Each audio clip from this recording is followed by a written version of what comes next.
Right, this is a pretty big video, so I'm going to be as brief and as quick as possible. We have the pivot bearings and the rear triangle. Essentially, I'm going to strip the whole thing apart so you can see how it comes apart, how it's cleaned, how it's greased, how it's serviced and put back together. And then I'm going to show you how to drive out a bearing if you need to replace one. A few tips and tricks on the way. So it is a massive video. So this is going to be put up as a one big huge video, and then what I'm also going to do is I'm going to edit the 3 sections individually as well.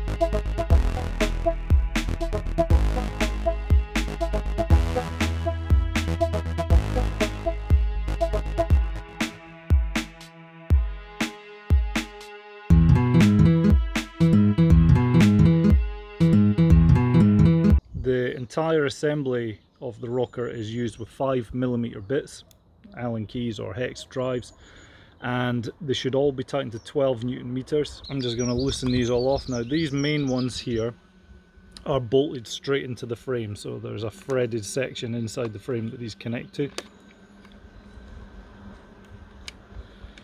I'm going to take this out. So we'll see this complete bolt.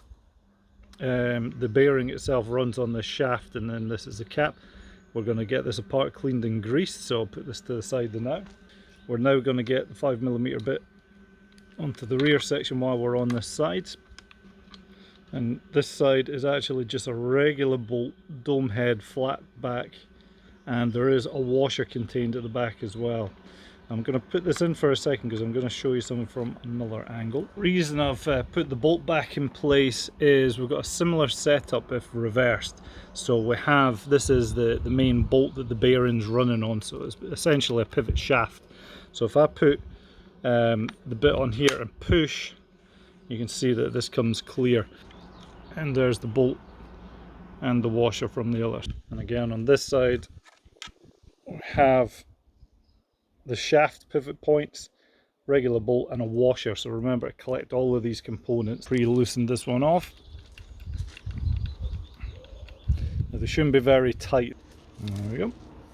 As we remove the rocker assembly, we've got to watch out. There's a top hat type shim washer, if you like.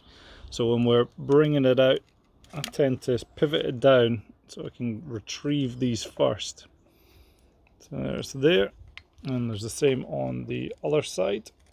The front is the exact same. So as we wiggle forward, I'm just keeping my fingers pushed on the back of them so that they don't go pinging out. And it is a tight fit, so it is just a case of walking them out, pushing on one side and the other. There we go there. This is all your components away from the bike, so an exploded diagram if you like. Now these top cap washers, they are interchangeable. All 4 of those are identical, so don't worry if you've dropped one, they will swap about, there's no problem. As long as you've got 4 when you go to put it back in, everything's cool. We've got our bolts that bolt in the way towards the frame. Top caps go on the inside to keep it from loading up too much. And we have the same thing, pivot shafts here going outboard towards the top caps, which are on the outboard side, and then the little bolts as well, which mount to the rear triangle. So we're now just going to go about cleaning all of the components. I'm using alcohol based wipe. Use whatever you prefer, just as long as it's a degreasant. You could use white spirits.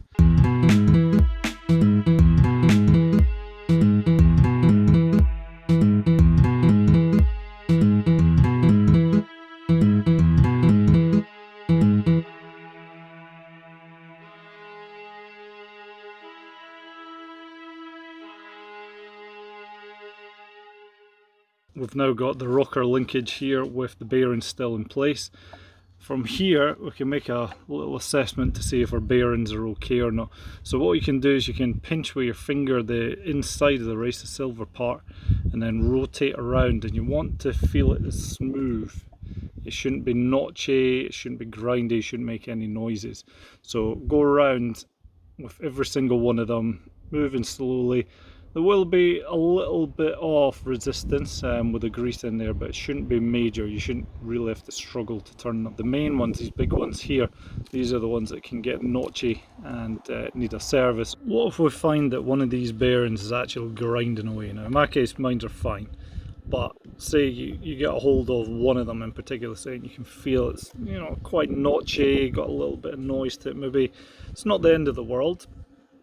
What we can do is the usual trick, because these are sealed bearings on both sides. We don't need to take the bearing out of the housing for this one, so we're just wanting to get one side, pop up the seal, and we can get a little look on the inside. So with the seal popped off, we can have an examination of the inside. Again, this one's an alright one, so there's nothing really to show you here. Got a hold of one of the bolts there. You can see that the assembly is turning, it is nice and free. With the seal open and exposed here, now we're not going to be able to get to the other side of this. It's only the one side that we can pop off while the bearing's still in place. A little spray of degreasing.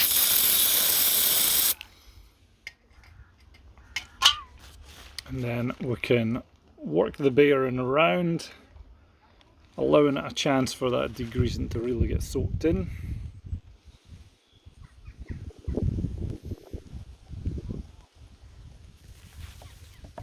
And then tipping it up on its side. We need to allow the degreasing to evaporate off. So now that we're all dry, we're going to get hold of our grease, and we're just going to pack it into the races.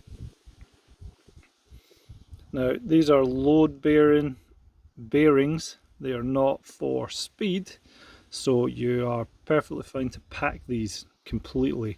As you put it in the grease, work the bearing around a little bit as well, and then keep packing in until all of the air gaps have disappeared. There's the weather seal there, and it can just be pushed on with your finger and pushed in with your nail.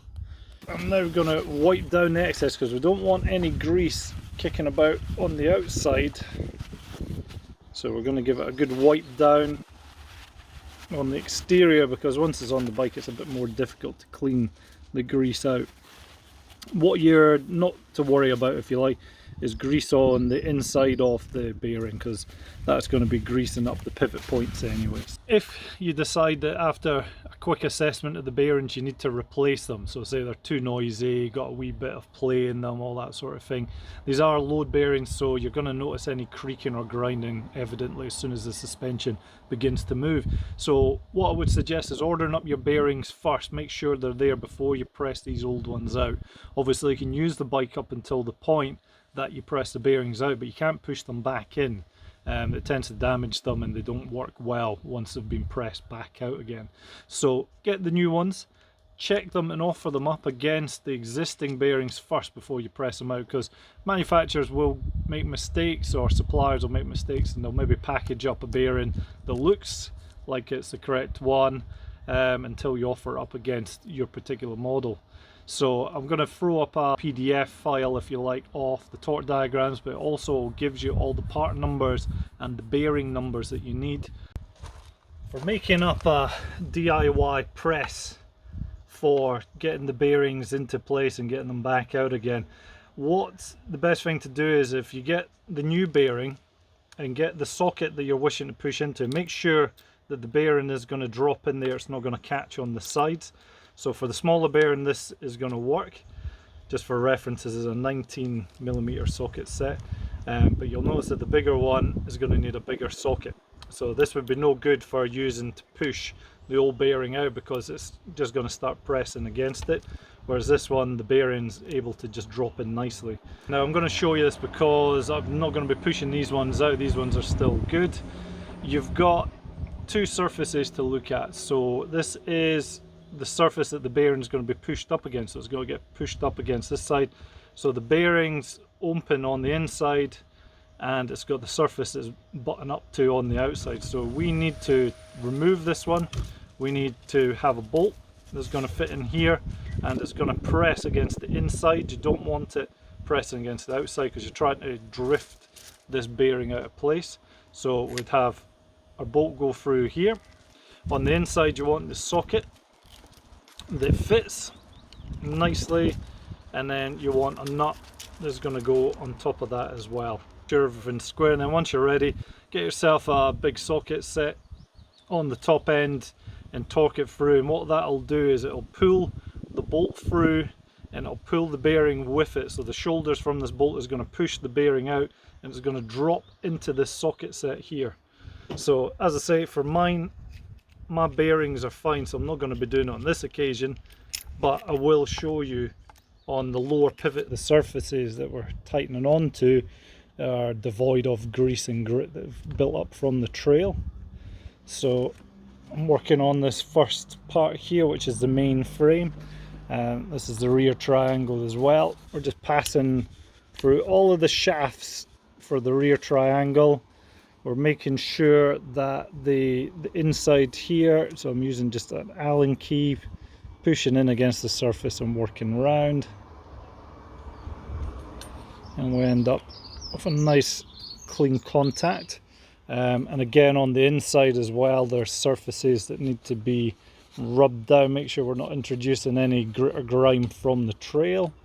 Now, to give yourself a little bit of room to work, the pivot point's disconnected, so we can actually pull the rear triangle up the way and out the way, and that gives us a lot of access now to that section on the frame. So there's a few things that I'm going to point out as we're putting this rocker on. Is the top cap washers are in place on the inside, and notice the orientation as well. I need to hold on to these spacer washers to make sure they're not going to fall out, but you can add a little bit of grease as well, which helps to keep them in place. And all I'm going to do is just walk it on one side at a time. So a bit of pressure on the back, bit of pressure on the front, and we're just walking it in because it is a tight fit. That's how it should be, and we're going to get it roughly in place with our Allen key or a screwdriver or something to that effect. As you can actually push it through and line it up with the hole behind, so you've got an idea of roughly where you need to adjust it so that it's ballpark in the right place. And again, the same with the back end. I'm just making subtle adjustments so that we've got it centered. The frame bolts, which are these nice long ones here, now I'm going to add just a little bit of grease to the shaft element itself, the part that's going to be loading on the bearing. I'm just hand tightening these in. I'm not looking to wrench them on. As soon as I've got resistance, I'm going to stop. I need to make sure that these top cap spacers are going to be sitting here and on the outside there as well.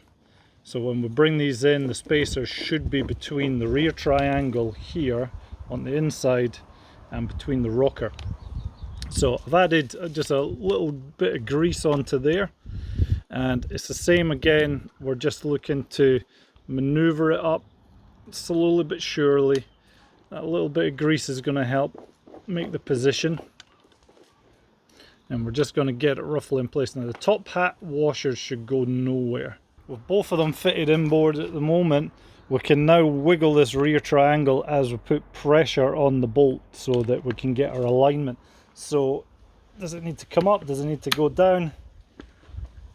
Not by much, just a little bit of a wiggle. So it is just a case of giving it a wiggle, and it'll eventually drop in as long as you've got the pressure.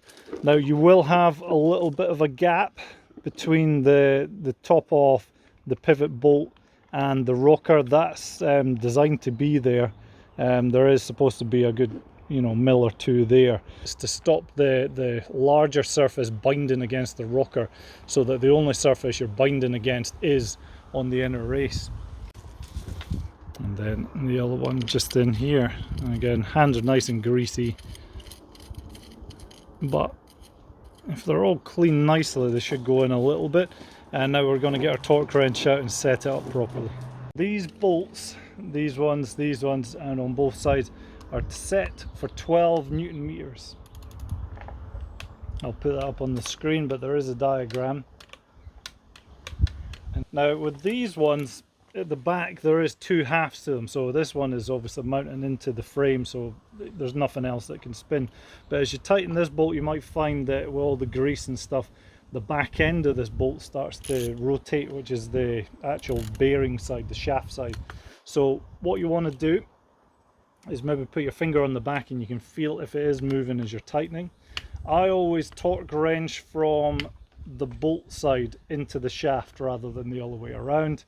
That way, if I round off this head, it's just a regular bolt, there's nothing special about it, so you can get that from any hardware store, whereas the inside, the pivot load bearing side, is specific for the Bossnut and for the frame.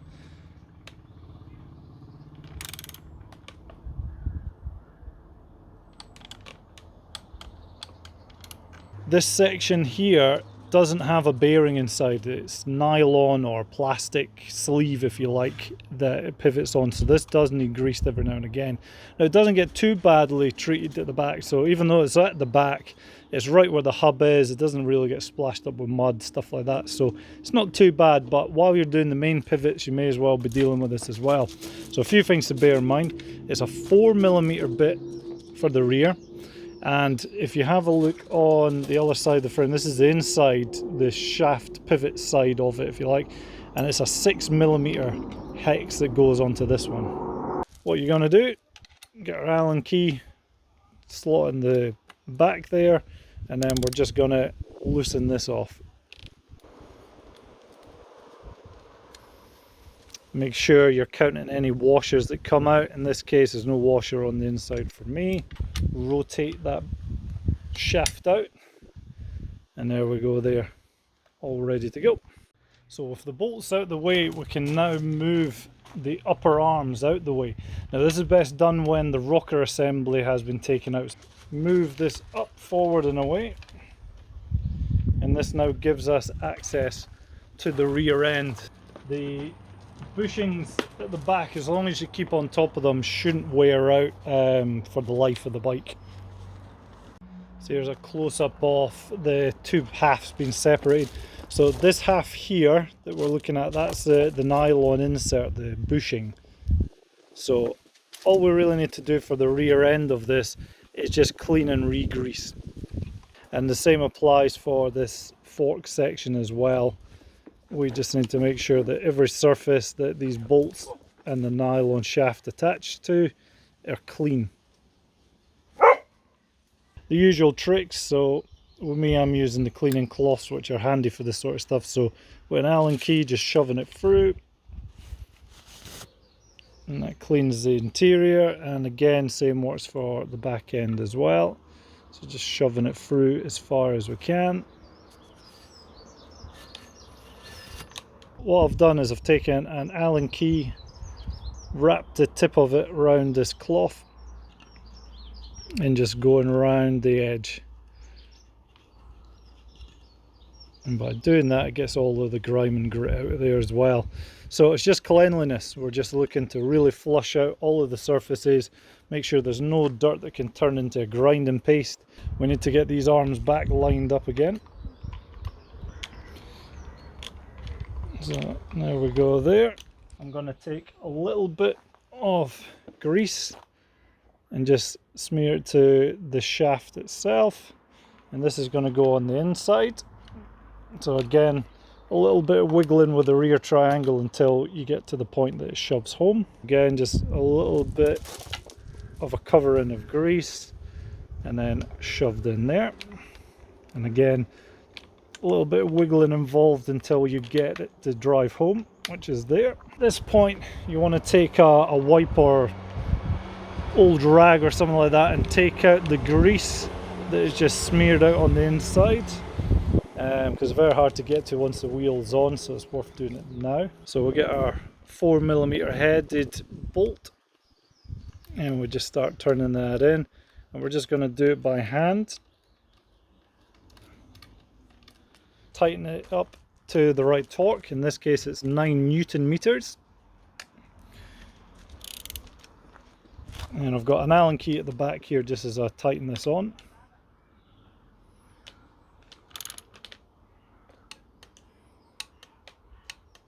Now comes the big one. In order to get access to this lower pivot, we are going to need to take our cranks off. Now it's okay at this side, as you can see you've got nice clear access, but this is a through bolt and you need to be able to hold the opposite side as well. So first and foremost, this is an Evo, so it's a Holotech. Depending on what bike you've got, it will be different methods of taking the cranks off, but for anybody that has running a Holotech 2 type assembly, it will be like this. So end cap comes off, so end cap is out. And they're only going to need a couple of rotations just to get themselves off and loose enough. So with the pinch bolts loosened off and the end cap off, we can now just pull the crank arm off here, put it to the side, and then what we need to do is drive through our crank arm far enough that we can get a purchase on the rear of this bolt here. We can now gain access to this bolt at the back. It just needs to be enough so I can get a 5mm hex head, Allen key, whatever on the back end to hold it while I loosen it from the other end. So now we've got access on the other end. I can hold one end of this pivot bolt, so a 5mm on that side, 6mm on this side, and as you can see they are linked, so as I turn them you're going to have to hold them in order to get them loose. So that's it turned out, and the entire assembly is one big pivot shaft going all the way through, and we see the bearing itself is held within the rear triangle. Again, just put your finger in, make sure that it's rotating nice and smooth. If there's no movement at all, then obviously this is going to be a seized bearing, but same procedure as the rocker one. So with them freeing out, you should be able to turn them by finger pressure alone. If they don't turn, the usual assessment, we can pop the seal on this side without pushing them out, try give them a blast out, see if that helps. And if failing that, then we need to replace. So with this bearing set, without having to take it off the frame, it could be done. Again, we're pushing the blade on the inside and just levering out. So just like so.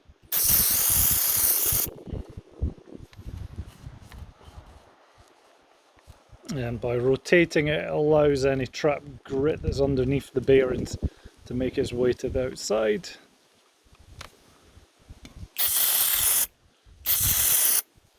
So I'm just going to allow that to dry out, then I'll repack with grease. Back in a minute. So bearings had a chance to dry out all the solvent from the degreasant, so again we're just packing her full of grease. It's load bearing rather than speed, so we're okay for completely packing it and making it pretty much airtight. So we go there, and then we just need to add on our seal.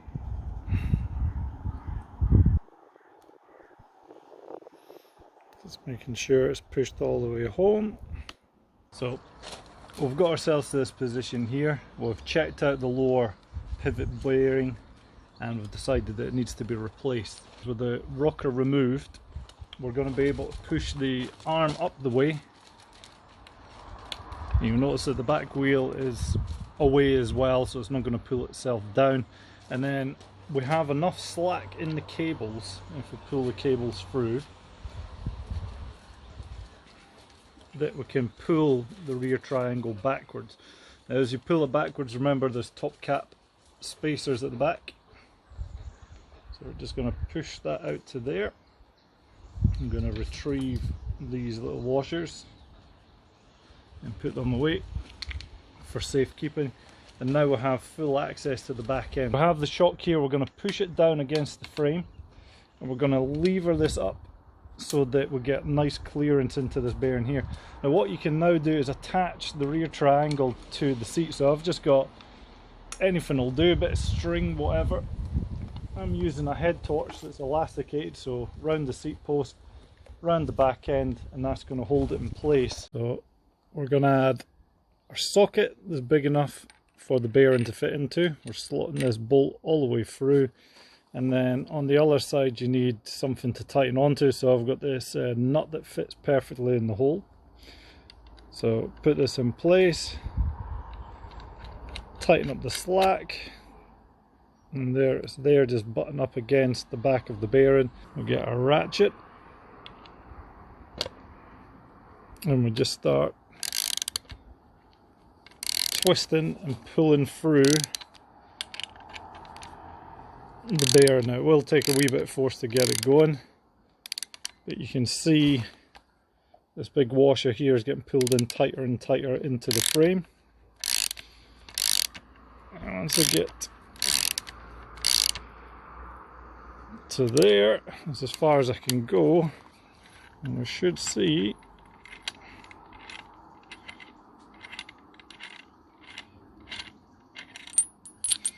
the bearing has pulled itself out so far, so it's nearly all the way there. So you can just strike or tap on the back and that should work its way loose, like so. If it's taking heavy hammering, I would go back to pressing so that it's as far out as it can get. So before we push the new bearings in, we need to clean up the surfaces where the bearings have been. Now, Calibre paint has never been amazing, and it looks like in this case when they've pressed the bearings and the paint's probably still wet, so as you push them out you may get a wee bit of paint coming off. It's kind of normal and unavoidable in this case. We've got the exact same sort of rig, but this time we're trying to push it in instead of pulling it out. So this setup that I've got here is the same washer that I was using, or the same nut, but I've flipped it over so that it is flush with the back. So that's flush there. We've got a shorter bolt because I don't need a longer bolt, and I have this washer which is the exact diameter of the bearing. So the trick is this outer race, the outer side of the metal, that's what you want to push against. You don't want to be pushing against the center or against the rubber seal because that will break it. So you want it to be exactly flush with this, so when you put your assembly together it's going to start pushing directly on the outer race. The bearing is getting pushed in every time I rotate.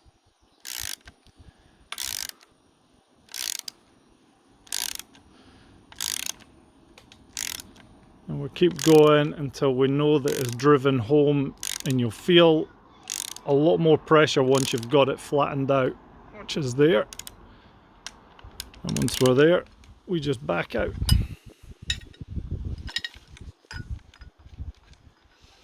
Assembly taken apart, washer out, and you can see perfectly driven home seal. That's the assembly dealt with, so now we're going to get this band off, or whatever you've used to retain the rear triangle, so now that we can maneuver. And now we're going to get our bottom end pivots tightened on. Rear triangle is now unrestrained. We have the maneuverability to get our lower pivot lined up with the main frame. So again comes out these top hat washers.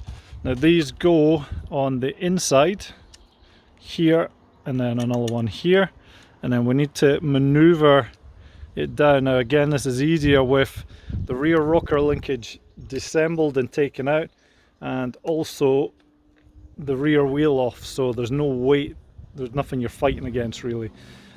So putting it back together, make sure we get the right order. So the long shaft side is going in from the non-drive side and all the way through. So we're going to push here, and it may take a wee bit of wiggling about just to get that to go through. So as you're pressing your thumb or whatever you can against the back end. We're just going to manipulate and move around the rear triangle until we get alignment and it drops itself in.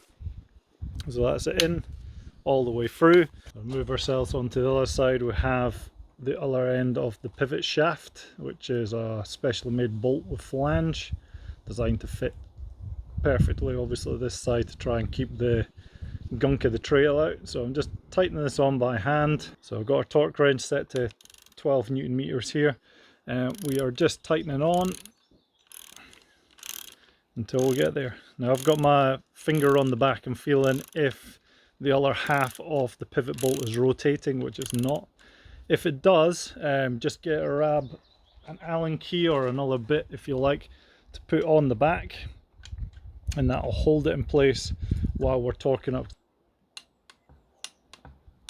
And that's it there. So there's nothing else we need to do. That's as tight as it goes. You tighten it too much, you will destroy the bearings prematurely. It's not tight enough, then obviously the other problem is it comes undone.